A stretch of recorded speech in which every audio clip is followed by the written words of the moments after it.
Hello friends, welcome back to my channel. అందరూ ఎలా ఉన్నారు? నేనైతే చాలా బాగున్నాను, మీరు కూడా బాగున్నారు అనుకుంటున్నాను. సో ఈరోజు వీడియో ఏంటంటే, టెర్రస్ పైన గార్డెన్ వేశాను కదా, సో ఇంకొంచెం ఎక్కువ వేద్దామని చెప్పి మళ్ళీ నేను ఎర్రమట్టి, ఆవు పేడ గెత్తం తీసుకొచ్చాను.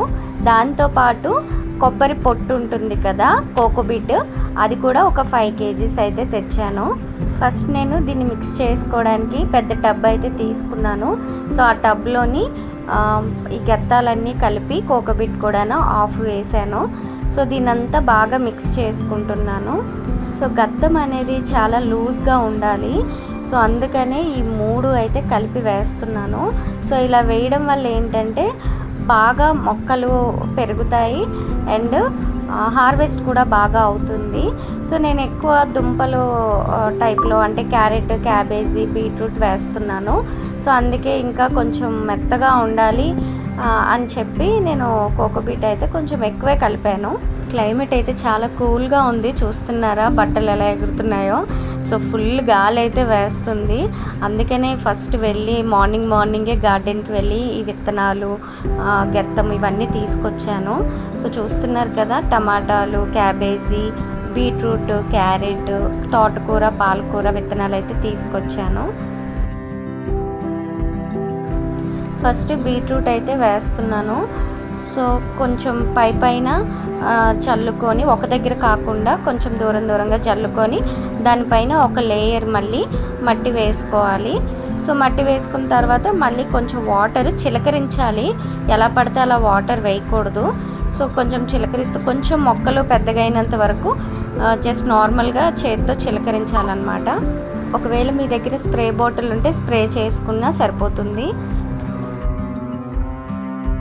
నెక్స్ట్ క్యారెట్ కూడా వేస్తున్నాను. క్యారెట్ సీడ్స్ చూడండి గ్రీనిష్గా ఎంత బాగుందో. టమాటా విత్తనాలు ఎలా అయితే ఉంటాయో సో అంతే చిన్న సైజులోని విత్తనాలు అయితే చాలా బాగున్నాయి చూడడానికి కూడా.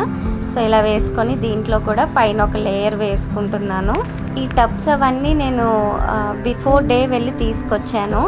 సో ఒక్కొక్క టబ్బు నాకు 50 రూపీస్ పడింది. సో ఈ టబ్ చాలా బాగుంది, ఆకుకూరలు అవి వేసుకోవడానికి బాగుంటుందని చెప్పి ఈ టబ్స్ అయితే ఒక 5 వేసుకున్నాను. సో చూస్తున్నారు కదా, మళ్ళీ నేను కన్ఫ్యూజ్ అవ్వకూడదని ఆ విత్తనాలు వేసే కవర్ ఉంది కదా, సో ఆ కవర్ని దాంట్లోనే పెట్టాను, కన్ఫ్యూజ్ అవ్వకుండా ఉండొచ్చని. నెక్స్ట్ క్యాప్సికమ్ వేస్తున్నాను. సో 5 టబ్స్ తీసుకున్నానని చెప్పాను కదా, సో 5 టబ్స్ ఇవినా అండ్ ఇంకొక టబ్స్ ఒక 4 తీసుకున్నాను. ఒక పెద్ద టబ్, దీనికన్నా కొంచెం పెద్ద టబ్ అయితే ఒకటే తీసుకున్నాను. ఆ టబ్లో క్యాబేజీ బుట్ట వేద్దామని చెప్పి అదైతే తీసుకున్నాను. మాకైతే తెల్లవారంతా ఎండ వస్తుంది, సాయంత్రం అయితే వర్షం పడుతుంది. సో ఈ క్లైమేట్లో ఈ విత్తనాలు ఇవన్నీ వేస్తే బాగుంటుందని చెప్పి నేను వెంటనే ఇదంతా ఈ ప్లాన్ వేశాను. సో ఇప్పుడు మార్నింగ్ 11 అవుతుంది.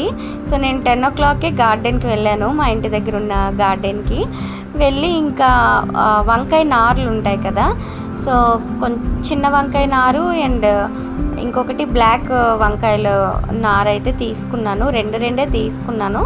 మిగతా ఈ విత్తనాలు ఇవన్నీ తీసుకొని ఇంకా ఫాస్ట్గా వచ్చి ఈ వర్క్ అయితే చేస్తున్నాను. నేను ఒక్కదాన్నే కాదు, మా ఫ్రెండ్ మంగా ఉంది కదా, తను నేను కలిసి అయితే ఇవన్నీ వేస్తున్నాము. సో గోంగూర ఇవన్నీ ఇంకా నేను ఏమేమైతే తీసుకొచ్చానో అన్నీ అలా సరిపోయింది నా టబ్స్లో అయితే.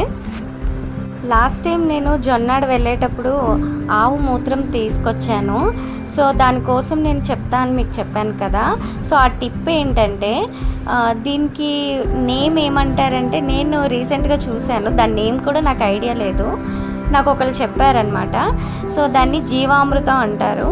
సో ఏంటంటే ఒక బకెట్ వాటర్లోని 1 లీటరు ఆవు మూత్రము అండ్ కొంచెం పేడ, కొంచెం శనగపిండి అండ్ బెల్లము ఇవి బాగా మిక్స్ చేసుకొని, సో దీన్ని ఒక కవర్ కానీ గోను సంచి కానీ పైన పెట్టి ఒక 3 days ఉంచాలన్నమాట, పక్కన పెట్టి డైలీ మార్నింగ్ ఈవినింగ్ 2 times కలుపుకోవాలి ఒక పెద్ద కర్రతోని. సో అలాగా 3 days కలిపిన తర్వాత దాన్ని మొక్కలకి స్ప్రే చేయడం వల్ల ఎలాంటి పురుగులు అలాంటివి మొక్కలకి రావు అండ్ చాలా బాగా గ్రోత్ అవుతుంది, హార్వెస్టింగ్ కూడా చాలా బాగా ఇస్తుంది. సో ఈ టిప్ నేను ఈ మధ్య నేను ఫాలో అవుతున్నాను, చాలా బాగుంది. సో మీరు కూడా ఒకసారి ట్రై చేయండి. ఇక్కడ ఒక టబ్ అయితే మిగిలిపోయింది. సో దాంట్లో ఏంటంటే ఎండుమిర్చి బాగా ఎండినవి తీసుకొచ్చి ఆ తొక్కలు తీసేసి ఆ గింజలు విత్తనాలుగా వేశాను. సో ఇది కూడా పచ్చిమిర్చి వస్తుందని అమ్మమ్మ చెప్పారు. సో నాకు అంత దీనిపైన ఎక్స్పీరియన్స్ లేదు, కానీ ఈ మధ్య నేను అన్నీ తెలుసుకుంటున్నాను. ఎందుకంటే నాకు గార్డెనింగ్ అంటే చాలా ఇష్టము. సో ఇది ఇక్కడ స్టార్ట్ చేశాను, కానీ ఇన్ ఫ్యూచర్ నేను పెద్ద గార్డెనింగ్ అయితే చేయాలని నా డ్రీమ్ అనమాట. సో ఇప్పటి నుంచి ఇలాంటివి చేస్తూ ఉంటే అప్పటికి ఎక్స్పీరియన్స్ వస్తుంది.